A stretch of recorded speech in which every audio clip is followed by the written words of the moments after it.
नमस्कार, के न्यूज के फाइनल बुलेटिन में आप सभी का स्वागत है। मैं हूं कपिल मिश्रा। खबरों की शुरुआत करेंगे कानपुर से, जहां नए साल के आने से पहले प्रचंड ठंड ने दी दस्तक। ठंड के चलते गरीबों के लिए जहां उत्तर प्रदेश सरकार रैन बसेरों के इंतजाम करने के साथ असहाय और गरीबों को ठंड से बचाने के लिए गर्म कपड़ों व अलाव के इंतजाम के साथ कंबल वितरित कर रही है, तो वहीं सामाजिक संस्थाएं भी असहाय गरीबों की मदद के लिए बढ़ चढ़कर आगे आ रही हैं। कानपुर में ऐसे ही एक संस्था है, यूथ सोशल वेलफेयर ऑर्गेनाइजेशन के द्वारा जिले के काशीराम हॉस्पिटल, कानपुर कार्डियोलॉजी जिला अस्पताल उर्सला और लाला लाजपत राय हॉस्पिटल में गरीब मरीजों के लिए वाटर प्रूफ गद्दे और चादरें बांटी गई। यूथ सोशल वेलफेयर ऑर्गेनाइजेशन के प्रेसिडेंट डॉक्टर गयाउद्दीन मोहम्मद ने बताया कि संस्थान द्वारा गरीबों के लिए मुफ्त राशन, इलाज के लिए साधन भी मुहैया कराए जाते हैं।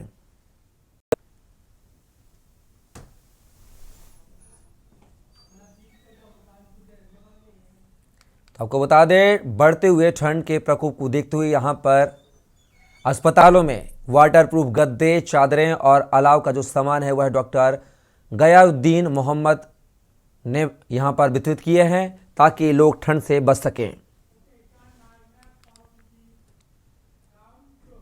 राजधानी दिल्ली के अंदर कोविड के केस ज्यादा बढ़ने के कारण दिल्ली सरकार ने चिंता व्यक्त की है। साथ ही दिल्ली के मुख्यमंत्री अरविंद केजरीवाल व उप मुख्यमंत्री मनीष सिसोदिया ने कोविड के बढ़ते मामलों को देखते हुए एसडीएम ने अस्पतालों का दौरा किया, जिसको लेकर दिल्ली के अंदर जगह जगह अस्पतालों के दौरे किए जा रहे हैं।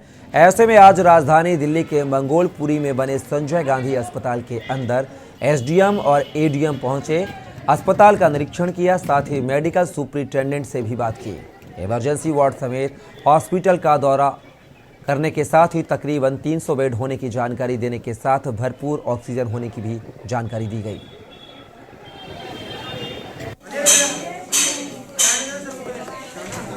को मद्देनज़र देखते हुए हमने यहाँ पे प्रिपेयर्डनेस चेक किया और यहाँ पे हमारे एडीएम साहब भी आए थे और हमने जब देखा तो यहाँ पे हमारे पास सफिशिएंट बेड्स है। हमारे पास यहाँ पे 300 टोटल बेड्स हैं, जिसमें लास्ट टाइम भी कोविड में यहाँ से 150 बेड्स यूज़ हुए थे। सभी बेड्स पे ऑक्सीजन हैं, ऑक्सीजन सप्लाई हो रहे हैं। 80 बेड्स पे हमें वेंटिलेटर्स अवेलेबल है। तो यहाँ पे हमें अभी तक जहाँ तक नज़र आया, हमारे पास प्रिपेयर्डनेस काफ़ी अच्छा है एंड जो भी सिचुएशन होगा उसके अकॉर्डिंग हम लोग काम करेंगे। Thank you.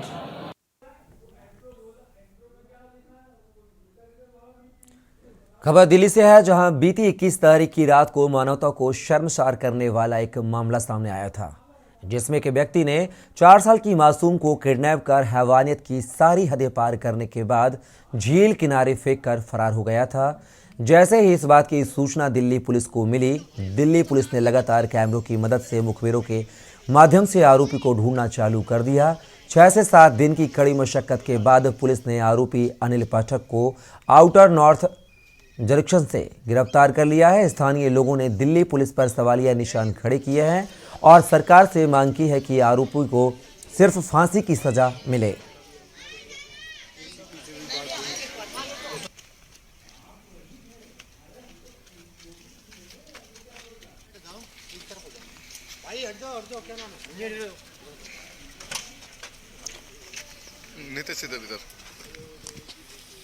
देखिए, मैं आपको भी पता है, हम दिल्ली से गए थे। तो मैं पूना, हैदराबाद और हमारी कमेटी गई हुई थी। उसके पीछे ये हादसा हमारा बच्ची के साथ हुआ है। तो वहां से मैं संपर्क में था, सभी अधिकारियों से मैंने बात की थी। तो हैदराबाद से हम कल पहुंचे हैं। तो कल भी मेरी दिन में बात हुई। दिन में बात होने के बाद रात को उसको अरेस्ट कर लिया गया। बच्ची अभी कलावती हॉस्पिटल में है, उनके पेरेंट्स वही हैं, उनके दादाजी और उनके ताऊ जी वो यहीं पर है। अब आगे की बात यह है कि दिल्ली सरकार की तरफ से हम जो भी बच्ची के लिए कर सकेंगे, और ये जो पकड़ा गया है मुजरिम, अभी मैं पुलिस ऑफिसर के साथ मेरी मीटिंग है, थोड़ी देर में मैं उनसे मिलने जा रहा हूँ और उसको सख्त से सख्त सजा और दिल्ली सरकार की तरफ से इस बच्ची का केस लड़ा जाएगा। आश्वासन तो सब दे रहे हैं, मगर अभी तक किसी ने भी कुछ किया नहीं है। हम चाहते हैं, परिवार को अभी तक कोई भी फैसिलिटी मिली नहीं है। बच्ची के भविष्य की बात है और परिवार के पूरे भविष्य की बात है। कल को हम और भी हमारी बेटियां हैं परिवार में, उनके हम रिश्ते या किसी के संबंध से जोड़ेंगे तो हम किस तरीके समाज में चलेंगे और समाज में हमारी क्या इज्जत रहेगी। हमारी कोई अभी तक फैसिलिटी किधर से भी मिली नहीं है। दिल्ली पुलिस ने आरोपी को गिरफ्तार कर लिया है। दिल्ली क्या पुलिस कहना ने चाहते हैं, क्या सजा मिले उसे?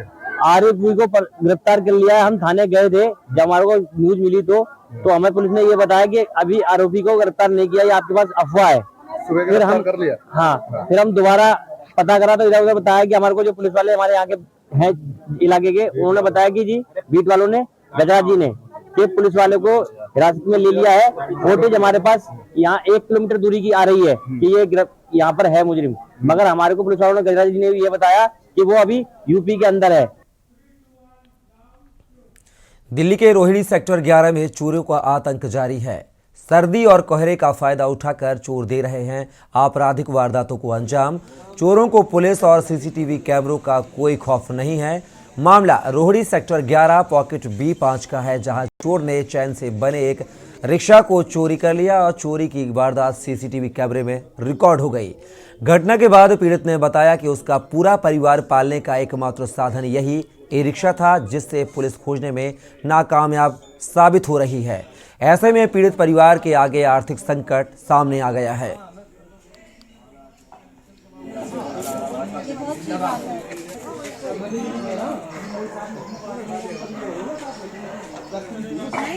मैं तो 8 दिन से परेशान हूँ सर। आप बात बिल्कुल अच्छी है। बिल्कुल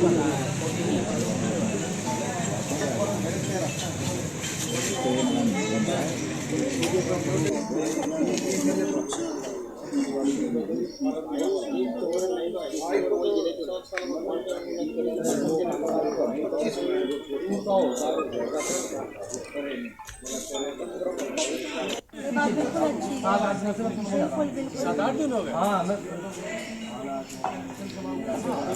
ये बहुत अच्छी बात है। ये सर रिक्शा चलाता था, रिक्शा घर पे पास खड़ा था और चोर आया। 1 हफ्ता करीबन हो गया मेरे चोरी, मतलब चोरी करके ले गया। और सर वही रोजगार है मेरे बच्चों का, कमाना खाना पीना। अब मैं सर क्या करूं? और सीसीटीवी कैमरे में उसकी फोटोज भी आ गई, हर चीज़ आ गई, मगर कोई अभी पता नहीं पड़ रहा कि सर वो ये बंदा कहाँ है, कैसे है। अब सर वे अब बताओ क्या करूं? इसके अलावा कोई रोजी रोटी का साधन नहीं है और आपका? सर कोई रोजी रोटी का साधन नहीं है। मैं परेशान हूँ, बेबस हूँ।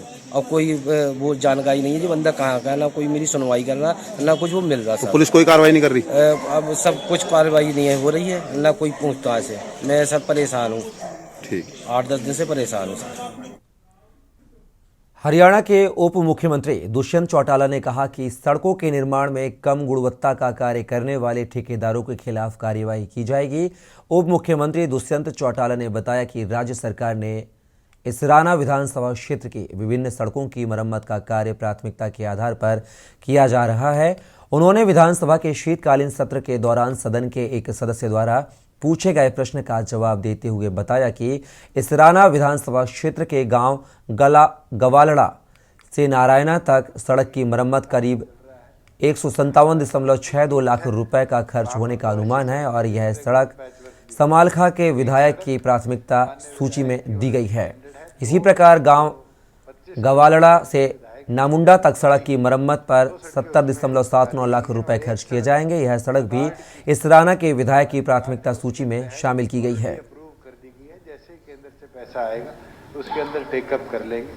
मैं एक चीज जरूर मान्य साथियों कहना चाहूँगा कि अगर कोई ऐसी सड़क। खबर चंडीगढ़ से है, जहां हरियाणा के शिक्षा मंत्री कंवरपाल ने कहा कि उच्चतर शिक्षा विभाग द्वारा वर्ष 2020-21 के दौरान अनुसूचित जाति वर्ग के 83,834 विद्यार्थियों को छात्रवृत्ति प्रदान कर दी गई है। इसके अतिरिक्त शेष बचे 11,218 विद्यार्थियों को छात्रवृत्ति का भुगतान उनके निजी कारणों से अभी तक नहीं हो पाया है। शिक्षा मंत्री कंवरपाल ने विधानसभा में एक प्रश्न के उत्तर में बोलते हुए कहा है कि जिन छात्रों को छात्रवृत्ति का भुगतान नहीं किया गया है, उन्होंने ऑनलाइन छात्रवृत्ति पोर्टल पर या तो गलत आधार नंबर कार्ड जमा किया है या फिर उनका आधार नंबर बैंक खातों से जुड़ा नहीं गया है। इसके साथ ही ऐसे छात्रों को भी छात्रवृत्ति नहीं जारी हो सकी है जिन्होंने अपने आवेदन या दस्तावेज जमा नहीं करवाए हैं या छात्रवृत्ति आवेदन पत्र में गलत श्रेणी या गलत जिले का उल्लेख किया है। उन्होंने कहा कि उक्त अवधि के दौरान राजकीय महाविद्यालय अचेली महेंद्रगढ़ 192 विद्यार्थियों के सत्यापित दावे पोर्टल पर प्राप्त हुए, जिनका अगले 7 दिनों में भुगतान कर दिया जाएगा। विद्यार्थियों को छात्रवृत्ति जारी कर दी गई है। शैक्षणिक वर्ष 2020-21 में प्रदेश में अनुसूचित जाति से संबंधित विद्यार्थियों की संख्या 95,052 थी, जिनमें से 83,834 विद्यार्थियों को छात्रवृत्ति जारी कर दी गई। हरियाणा के उप मुख्यमंत्री दुष्यंत चौटाला ने किसानों से आग्रह किया है कि वे फसल मेरा ब्याज पोर्टल पर अपने बैंक खाते को वेरीफाई करें ताकि पात्र व्यक्तियों को उनकी फसल खराबे से नुकसान का मुआवजा जल्द से जल्द मिल सके। इसके अलावा उन्होंने कहा कि जिला उपायुक्तों को भी निर्देश दिए जाएंगे कि वे संबंधित विधायकों के साथ बैठकर उन्हें विधानसभा क्षेत्रवार ट्रेजरी में मुआवजे का कितना पैसा पड़ा हुआ है उसकी जानकारी दें ताकि विधायक किसानों से संपर्क कर उनसे बैंक खाता वेरीफाई करवाने में सहयोग कर सके। बात कही है कि फसल खराबा आज भी है, पानी खड़ा है, दूसरी फसल की बुआई नहीं हो रही। पहले हरियाणा प्रदेश के अंदर 6,000 रुपया जहाँ बुआई नहीं होती थी वहाँ मिलता था, उसको अब हमने पीछे बढ़ाया क्योंकि 12,000 को अब हमने 15,000 प्रति एकड़ कर दिया गया 100% डैमेज का, तो अब उसको भी। राजस्थान शिक्षा सेवा परिषद के प्रदेश अध्यक्ष कृष्णलाल गोदारा की गहलोत सरकार से मांग है कि प्रिंसिपल डीपीसी 2022-23 9 माह से लंबित है, जिसे तत्काल लागू करें। बजट घोषणा 2021-22 में अधिकारियों की समयबद्ध पदोन्नति हो। प्रिंसिपल को मूल वेतन का 15% भत्ता दिया जाए, नहीं तो अनिश्चितकालीन धरना एवं प्रदर्शन करने को मजबूर होंगे।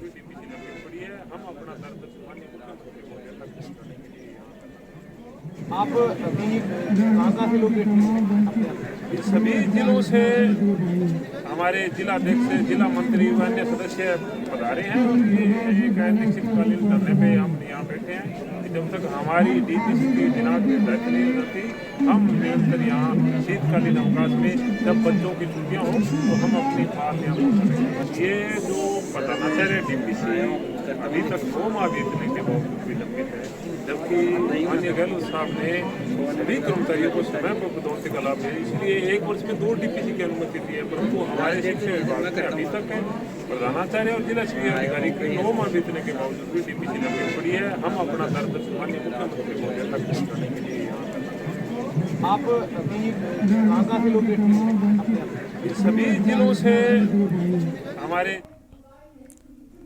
खबर सोलन से है, जहां सोलन में ऑटो चालकों पर ड्रेस कोड लागू होगा। सोलन में अब ऑटो चालकों को वर्दी पहनना अनिवार्य होगा। इस संदर्भ में आरटीओ सोलन गोपाल चंद शर्मा ने ऑटो यूनियन के पदाधिकारियों से बैठक कर यह आदेश जारी किया है।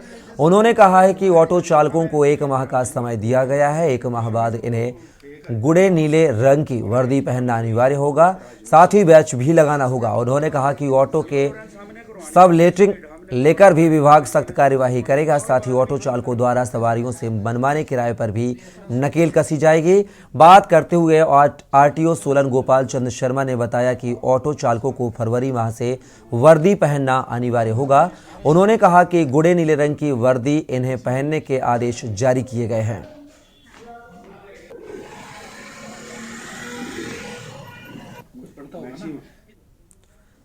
खबर हिमाचल से है, जहां नेहरू युवा केंद्र सिरमौर के सौजन्य से आदर्श युवा मंडल को ग्रामीण स्तरीय क्लस्टर खेलकूद प्रतियोगिता का समापन किया गया है। खेलकूद प्रतियोगिता पारितोषिक वितरण के समापन समारोह में पूर्व विधानसभा अध्यक्ष गंगूराम मुसाफिर और विशेष अतिथि जिला परिषद सदस्य विनय भकनाल ने शिरकत की। बहरहाल नेहरू युवा केंद्र द्वारा खंड स्तरीय खेलकूद प्रतियोगिता करवाई गई है, जिसमें खेलेगा युवा छोड़ेगा नशा पर बल दिया गया है। यहाँ पर कड़ी परीक्षा और यहाँ पर फिर से टच करने का बिल्कुल तैयार राइट कॉर्नर के ऊपर। बलरामपुर जिले के राजपुर विकास खंड में बीजेपी के द्वारा प्रेस वार्ता का आयोजन किया गया। दरअसल यह प्रेस वार्ता पूर्व विधायक के भाई कांग्रेस में हुए शामिल मामले को लेकर रखी गई थी। मामले का खंडन करते हुए सामरी के पूर्व विधायक सिद्धनाथ पैकरा ने बताया कि आगामी विधानसभा चुनाव में वह भी एक दमदार प्रत्याशी माने जा रहे हैं। उनकी छवि खराब करने के लिए कांग्रेस के द्वारा हथकंडा अपनाया जा रहा है। कहीं ना कहीं यह कांग्रेस की साजिश है कि यदि बीजेपी से उन्हें टिकट ना मिले तो कांग्रेस की जीत निश्चित तौर पर आसान हो सकती है, क्योंकि सिद्धनाथ पैकरा 2 बार सामरी विधानसभा से विधायक रह चुके हैं। हाँ, वो विधायक जी, क्षेत्रीय विधायक चिंतामणि जी चाहते हैं कि मतलब सिद्धनाथ पैकरा और उदयश्वरी पैकरा का माहौल खराब हो और इनको टिकट न मिले, इसलिए हमारे बड़े भाई को इन्होंने ज़बरदस्ती अपनी साल उड़ा करके फ़ोटो खिंचवा रहे थे। क्यों ऐसा कर रहे थे वो? क्योंकि हमारा छवि खराब करने के लिए, सिद्धनाथ के परिवार में ऐसा है करके। खबर कोरबा से है, जहां एक ओर किसान धान की बढ़ी कीमत होने से खुश नजर आ रहे हैं, तो वहीं दूसरी ओर उनसे तौल के उपार्जन केंद्र में सूक्ति के नाम से अधिक धान ले रहे हैं। प्रति बोरे में किसानों से 500 ग्राम से लेकर 700 ग्राम तक अतिरिक्त धान लिया जा रहा है। मामले में प्रशासन स्तर पर कार्रवाई नहीं किए जाने से किसान उपार्जन केंद्रों में ठगी का शिकार हो रहे हैं। कोरबा जिले के कुछ धान खरीदी केंद्रों में धान के अधिक तौल का मामला प्रकाश में आया है। धान के तौलने में गड़बड़ी की सूचना मिलने पर हमने आदिवासी सेवा सहकारी समिति चचिया पहुंचे और धान के बोरे को तौलने पर 40 क्विंटल 700 किलो से लेकर 41 क्विंटल 200 ग्राम अधिक धान लिया जा रहा है। ऐसे ही कई धान मंडी समिति लापरवाही सामने आ रही है। किसानों से समिति प्रबंधक 500 ग्राम से लेकर 1 किलो तक प्रति बोरी एक्स्ट्रा धान भर लेते हैं। किसान आपत्ति करें तो कह दिया जाता है कि परिवहन समय पर नहीं होने से धान फड़ में पड़े रहने से सूखता है, जिसके बाद एक बोरे का वजन 40 किलो से कम हो जाता है। प्रबंधकों के पास नमी जांचने के लिए मशीन शासन ने दी है। मैं यहाँ देखने आता हूँ सर, यहाँ घूमने आता हूँ यहाँ। अच्छा, कौन से पद पे पदस्थ हैं यहाँ? अभी तो नहीं हूँ सर, फिर भी घूमने आते? पूर्व में सरपंच था सर यहाँ। अच्छा, पूर्व सरपंच थे। अच्छा, आप निरीक्षण करने आते? हाँ, कितना क्विंटल यहाँ धान बेचे हैं और कितना वजन दिए थे यहाँ फर प्रभारी को? बेचा सर। कितना वजन दिए थे इसको? उसमें बोरा काट के 200 ग्राम और दिया सुक्ति, मतलब वहाँ ऊपर में देखे सर। अच्छा, तो मेरे को लगा कि उसमें तो 38-39 भी आता है सर। अच्छा, तो अब हम सोचे कि आपको कैसे जानकारी हुआ कि 38-39 की? नहीं, यहाँ मैं तौलाया सर। अच्छा, कब तौलाए हो? 21 तारीख को सर। आपको तौलाने का अधिकार है? नहीं सर, ये लोग बोले कि 16 सुक्ति आता है, तो मैं बोला आप यहाँ तौल के दिखाइए। आपको चट्टा से तौलाने का अधिकार है? कौन सा अधिकार से आप तो वजन करवाए हैं बताइए? ये लोग अपने तौल रहे थे तो मैं देख रहा था। अच्छा, कितना वजन कर रहे थे? उसमें 39 आया सर, एक ठो में 40 कितना? 40 ये बोल रहे हैं 4100 ग्राम। कुछ पुराना बारदाना है ना, तो फटा उटा आता है, तो मिलर से शिकायत आ रहा है। ऐसा नियम है? नियम नहीं है, बाकी मिलर भी बोले हैं कि कुछ 100-200 ग्राम बढ़ा। कौन मिलर बोला है? महिमा राइस में। अच्छा, मतलब नियम के विपरीत? नहीं, तो ऑलरेडी वो कल भी 2-3 गाड़ी अभी कंटिन्यू जो जा रहा है, उसमें से ना पर डे हम लोग उनको 4 कट्टी 5 कट्टी एक्स्ट्रा उनको देना पड़ रहा है। क्यों देना पड़ रहा है? क्योंकि वो लोग सुस्ती के बता के हम लोग को ले रहे हैं। बोरा थप्पी करते हैं और ये सब ये वजन करते हैं। हमालस? हाँ। कब देते मेहनताना राशि? मेहनताना बोरी हिसाब मिलता है भैया। कितना रुपया कट्टी? कै रुपये कट्टी? 3 रुपये तो बोल रहे थे। अच्छा, ये 41-230 ग्राम लेब कौन बोले हवे? पड़वाला बोले उनसे। कौन है? मेरे को भी पता नहीं भैया, नए हैं अभी। कौन बोले हैं आपको इतना वजन लेने? कितना वजन लेने के लिए बोले हैं फड़ प्रभारी? 4100 बोले 4100 ग्राम। बिलासपुर में हाई प्रोफाइल केस में रेप केस में सोमवार को जिला प्रशासन आंदोलनकारियों पर सख्त हो गया है। एक तरफ एसडीएम ने बेबस मां को उसकी बेटी दिलाने का झांसा देकर चाइल्ड वेलफेयर कमेटी के पास भेज दिया है, वहीं दूसरी तरफ उनके साथ धरने पर बैठे आम आदमी पार्टी कार्यकर्ताओं को गिरफ्तार कर जेल भेज दिया है। अपनी बेटी को पाने की आस में लाचार मां पूरे दिन ऑफिस में बैठी रही, लेकिन उन्हें बेटी से मिलने तक नहीं दिया गया। अब इस केस में राष्ट्रीय बाल आयोग ने भी सख्ती दिखाई है और कलेक्टर सौरभ कुमार को नोटिस जारी कर 3 दिन के भीतर रिपोर्ट मांगी है।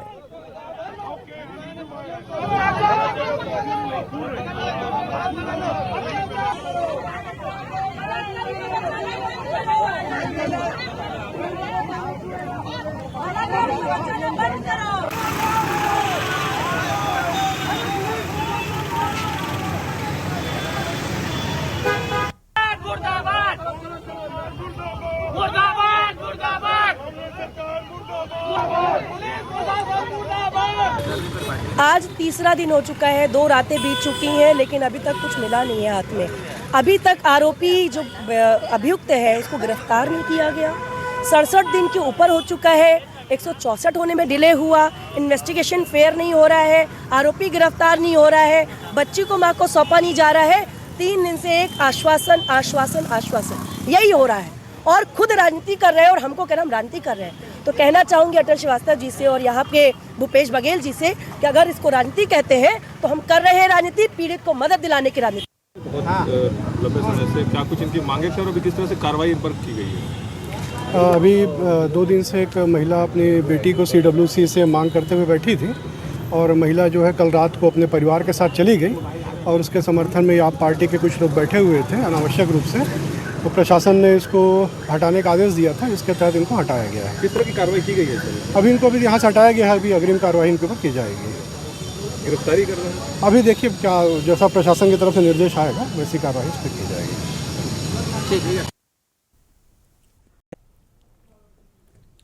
भगवान बुद्ध की ज्ञान स्थली बोधगया में लगातार कोरोना पॉजिटिव मरीज मिलने से हड़कंप मच गया है। वहीं स्वास्थ्य महकमा चिंतित है। अब तक लगभग 20 कोरोना पॉजिटिव मरीज मिले हैं। ज्ञात हो कि 22 दिसंबर से बौद्ध धर्म गुरु महापावन दलाई लामा आगमन के साथ ही लगभग 50 देशों से 1 लाख बौद्ध धर्म के अनुयायियों की भीड़ जुटी हुई है। श्रद्धालुओं के 20 से 20 कोरोना संक्रमित पाए गए हैं, जिसमें से जो बैंकॉक और म्यांमार से हैं। इन सभी को आइसोलेशन में रखा गया है। एक ओर जहां देश में कोरोना मरीजों की संख्या बढ़ी हुई है, तो दूसरी ओर मास्क का उपयोग नहीं करने से गया स्टेशन पर कोरोना संक्रमण फैलने की आशंका जताई जा रही है।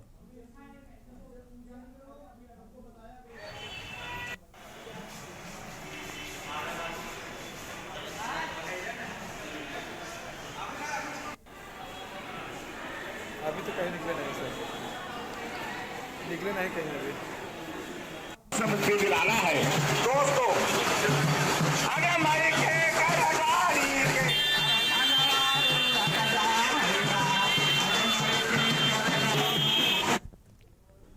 बिहार के समस्तीपुर जिले में सोशल मीडिया पर राकेश सिंह बनकर प्यार के जाल में फंसाकर बंगाल की एक हिंदू युवती से शादी कर जबरन धर्म परिवर्तन कराने का एक मामला प्रकाश में आया है। पीड़ित युवती ने बताया कि कुछ माह पूर्व मुझे फेसबुक पर ताजपुर थाना क्षेत्र के एक गांव का रहने वाले राकेश सिंह नामक युवक से बात करते करते प्यार हो गया, जिससे हम दोनों शादी कर लिए और मैं इसी वर्ष मई 2022 को भागकर ताजपुर आ गई। जहां आने पर मुझे पता चला कि युवक जिससे मैं राकेश समझकर प्यार कर बैठी थी वह मोहम्मद इजहार है। जिसके बाद मैं घर वापस जाने की जिद करने लगी, तो जिसके बाद में मोहम्मद इजहार और उसके पिता मोहम्मद जाहिद और परिवार के अन्य सदस्यों के साथ मिलकर जबरन मेरे साथ मारपीट करते हुए धर्म परिवर्तन करने का दबाव बनाने लगे। मेरा नाम सूफिया खातून रख दिया है। धर्म परिवर्तन को लेकर कई दिनों तक मारपीट की जा रही थी। इसी बीच मैंने किसी तरह फ़ोन पर अपने मां से संपर्क कर पूरी घटना की जानकारी दी। और मैं बिहार पहुंची हूँ एक घटना के दौरान। पहले तो सोशल मीडिया जैसे कि फेसबुक हुआ, तो फेसबुक से हम बातचीत करते थे। बातचीत करने के दौरान मुलाकात किए कोलकाता में। उसके बाद उससे थोड़ा प्यार का बात हुआ। तो हम जब प्यार का बात हुआ तो हम उसको बोले कि शादी करने का बात, क्योंकि हम बालिग हैं। तो हम शादी करने का बात जब बोले तो हमको बोला ठीक है मेरे घर चलो, मेरे घर चले तो तुम शादी कर सकते हो मेरे साथ।